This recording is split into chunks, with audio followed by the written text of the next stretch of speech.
I was sitting there listening and I forgot I'm going to speak. I'm getting so excited when we talk about innovation.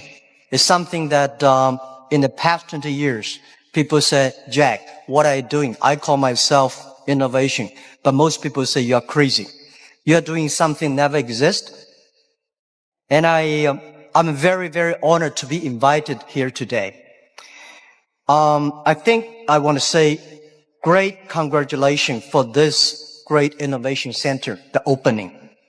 I met Simon Paris, I think 10 years ago in Davos. I listened to his speech. His determination for innovation, leadership, courage inspired me. I would say many of the things that Alibaba doing that needs courage, needs determination, needs leaderships. So I think he is with us all the time.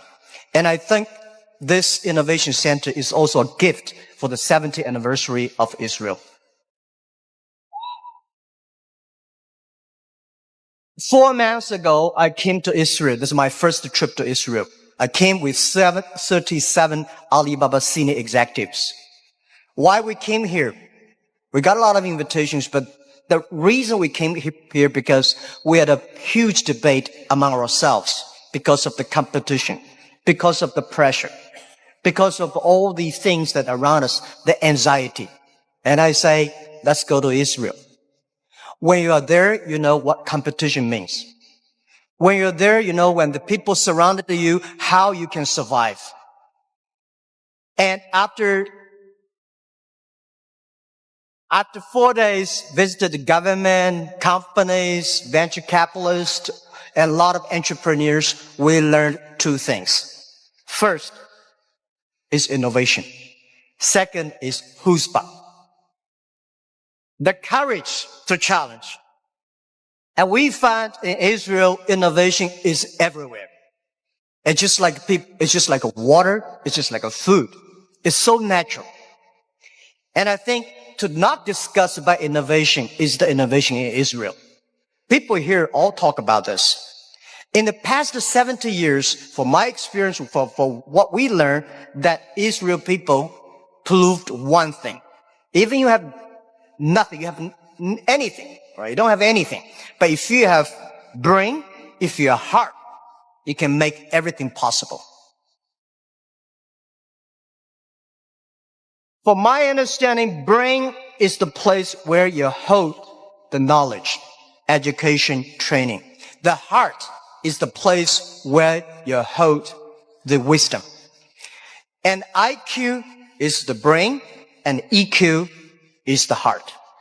If you have a strong EQ, you may be easy to be successful, but people like you. You have a value, you have a friendship, you have trust. But if you have great IQ, it's very difficult for you to fail quickly. A lot of people easy to get success, but losing very quickly. That's because they don't have enough IQ. When IQ and EQ connected, that means when brain and heart connected, that is the knowledge and wisdom connected, that is called innovation. And I believe that if you want to be successful, you should have the good EQ. If you don't want to fail quickly, you should have IQ. But if you want to be respected, you should have LQ, the Q of love. And Israel has all these things. Israel has the best education systems. I had a wonderful discussion with the Minister of Education. I learned a lot. And I think this is the treasure. Israel is the country. They know the most precious resource in the world is not oil. It's not the gas. It's the human brains. You make the human brains great. And Israel also have the great life experience that very few countries in this world have. You combine these things together. And that is the secret source of magic of Israel's success. I'm very happy to hear that today the innovation is for better life. And this is Israel innovate not only for himself, not only for Israel innovate for humans, for the world. And this is the exact LQ we need. Today I come here to discuss about innovation. Where the idea come from? And people say, Jack, after 19 years and being an Alibaba founder and a CEO, what you've got. People say you got rich. I think the wealth I've got is that I've known and met so many great people in the world. I remember one story. After Second World War, a grandson asked grandfather, "Grandfather, you joined the war. So are you a hero in the war?"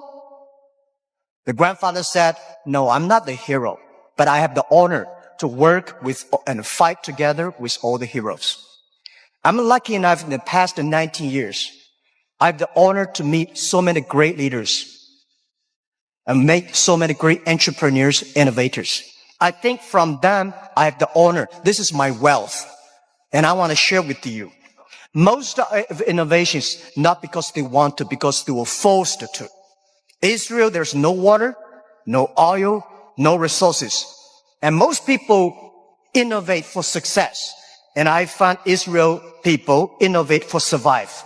You don't have diamond, but you have the biggest diamond exchange in the world. And you don't make cars, but you have the best car technology in the world. You don't have water. And first time, 4 months, I heard that you are one of the biggest export of vegetables and fruits to the Europe. And you don't have water. That's amazing.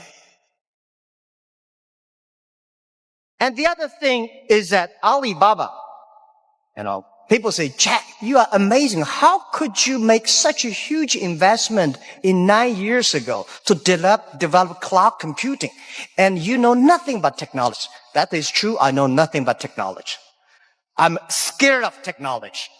So I was the first the product tester of my company, because I said, if I can use it, 80% of people can use it. If I cannot use it, 80% don't want to use it. So 9 years ago, I know if we do not develop technology on cloud computing, Alibaba will bankrupt because we cannot afford the cost of IBM and Oracle. The cost of using this IT so too expensive for us. So we have to innovate. We have to design a technology that is simple enough. If we can using that technology simple and cost effective, not only for Alibaba, it's also going to support millions of small business. We were forced. And the other thing is that, we have 11/11. November 11 is the largest shopping day of China. Last year, for the first minute of November 11, we had 18 million people came in for the first second. With that good technology, our company will bankrupt immediately. We sold more than $24 billion last year for one day. This year, we don't know how much we will sell for one night. It's the technology behind it. So we were forced to do that. And today, a lot of people say, "Oh, young people have no opportunities." I think that thing I've heard for 40 years. When I was young, I hated Bill Gates because I think Microsoft take all the opportunity. IBM, Oracle, they take all the opportunity. But later I found, when people start to complain, that is the opportunity. Most people keep on complaining. If you can solve the complaining, if you solve the problems, and that is the opportunity. Innovation is the way to solve anxiety, worries, unsatisfaction. Innovation is for happier life. So we believe through the innovation, you can grasp the opportunity for success. The first technology revolution released the physical power of human beings. The second technology revolution released the distance. And this is the third technology revolution, release the human brains. Human beings, like Prime Minister said last night, we never satisfied with today. And the way to make yourself to change yourself, to embrace this challenge is called innovation. And I would like to say, who are those kind of innovative people? Who are these kind of people? I would say those innovators, they look like crazy, stupid, lazy, and even liars. When we started Alibaba, I tell the story about I went to Silicon Valley raising fund. I talked to over 30 venture capitalists. They say, crazy. Alibaba, stupid, crazy name. And e-commerce in China won't work because China has no internet. China has a censorship, no credit card, no deliver, nothing else. So they think it's impossible to make. They think, Jack, you're coming here to tell a lie. But we believe China has the future. We believe internet is going to change the China. And at that time, e-commerce in American style is only supported big companies. We believe small business. And people say, small business, they don't make money. How could you make money from them? They're right. We say, if small business in America, e-commerce for big companies, helping big company to cut the cost. We think helping small companies not to teach them how to cut the cost because they know better than you do. You should help them how to make the money. And washing machine. A lot of things are designed for lazy people. People don't want to wash, they have a washing machine. People don't want to climb, they have the elevators. Even the iPhone came, a lot of experts of telephone said, how could this stupid thing? There is no even press buttons. When Bell started to sell his telephones, a famous newspaper in America tell the policeman, please arrest that guy because he's cheating the people. So innovative people are believers. Most people seeing is believing. People like us, we believe and we seal it.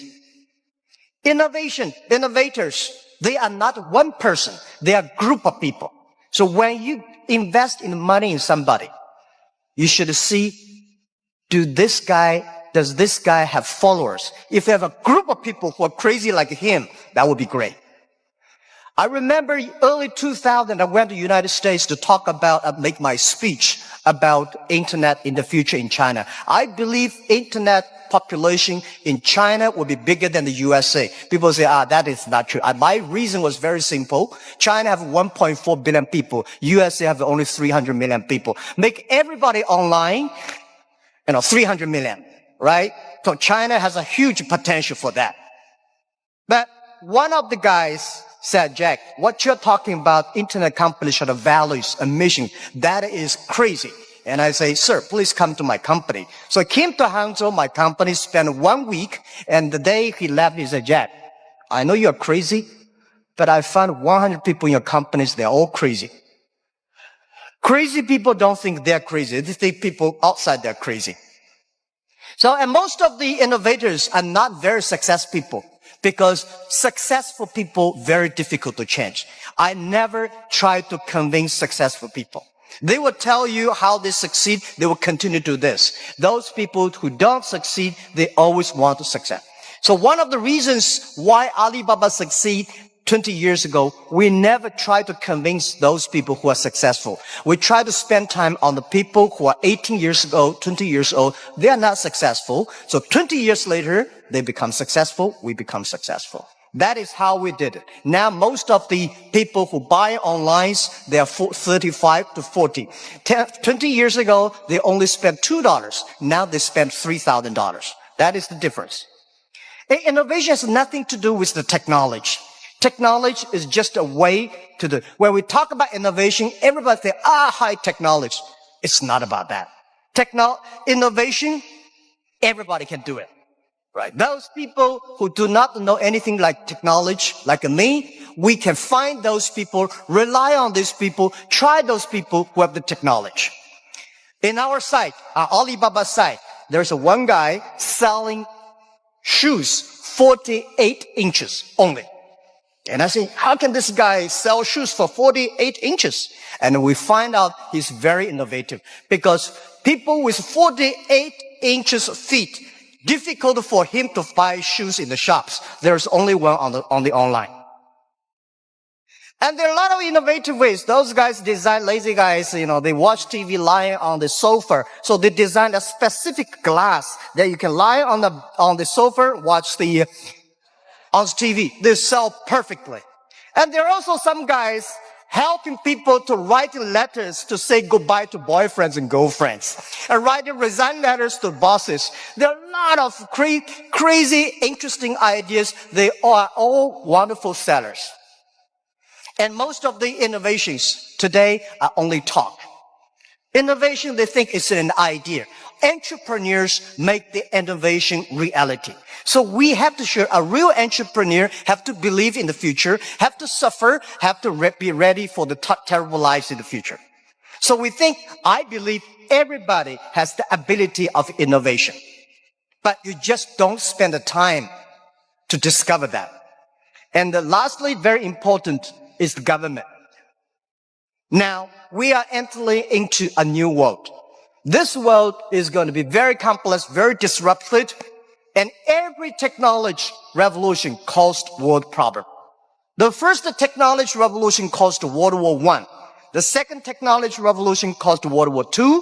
Now we are in the third technology revolution. We should not have a third world war. But if there is a third world war, should be the war against poverty, disease, and environment. These are the things that human beings should fight together and work together. A government should to lead, not to govern. The government should empower and protect the innovation, not control the innovation. And I think the best investment for tomorrow is education. In the past 20 years, thank you. In the past 20 years, we make people like machines. Next 20 years, we will make machines like people. You like it or don't like it, we have to change ourselves. This thing is coming. What we should do to change our education systems, to teach our kids they can do the things the machine cannot do. This is the thing. It's concerned to every family, and every government should pay attention to that. And I think government should also encourage entrepreneurships. I really appreciate Prime Minister yesterday talk about entrepreneurs. It's the entrepreneurships that make ideas reality. Innovation is always going to be destroyed of yesterday. A lot of people who were successful yesterday will not like it. So government should know what not to do. Let me tell you one story. In 1860s, when UK had first the cars came in, automobile coming, they destroyed a lot of jobs of these horsemen. Horsemen at that time are the main jobs of the society. These are white-collar people. They went to the government, pushed the government, say, you should stop these cars because they're going to kill people on the road. It's going to destroy the jobs. So the government passed a law called Red Flag Bill. They do not allow any car drive faster than 7 miles per hour. And they should always follow behind the horses. That stop it. Protect the people for some group of people's interest, but destroy the whole industry. And the other thing, innovation is interesting, and it's also going to stop by a lot of people who don't like it. I went to the Museum of Basketball. You know, basketball used to have a basket. People threw the ball inside and with a ladder to take the ball out. This thing has been last for 18 years. And there's one guy said, why not cut the bottom? And it will be easier. It's a great idea. Basketball become more competitive, but people hate it. It's the people who hate it the most were the guy who with the ladder. He said, I'm losing my job. So this is what I want to say. People start to worry. Artificial intelligence, robots, jobs. But don't worry about it. Human beings are much smarter than machines. Machine can never control because machine only have chips. Human beings have the hearts. I remember 1995 when I studied internet in China. There is a big meeting. There is a small meeting among 24 people in Beijing in the evening for discussing for 3 hours. There are a lot of experts start to discuss about the internet. They think internet is going to destroy this, destroy that. A lot of worries. They think government should control it. Almost 22 years passed. Those things we worried never come up. Those things we did not worry all came up. And I want to say, don't worry about the future. Young people, don't worry about the future. And don't worry about the size of the machine, I think small business don't worry about it, because small business believe small is powerful, small is beautiful. Using innovation, small business can compete anybody in the world. And this is just like Israel. The small is beautiful and small is powerful. So my rules is that rely on the young people, rely on the small business, believe the future, be optimistic. The world is beautiful. Today is just the beginning, but anything, remember, this is my philosophy of life the past 20 years. Today is difficult. Tomorrow is much more difficult. The day after tomorrow is beautiful. Most people die tomorrow evening. Thank you very much.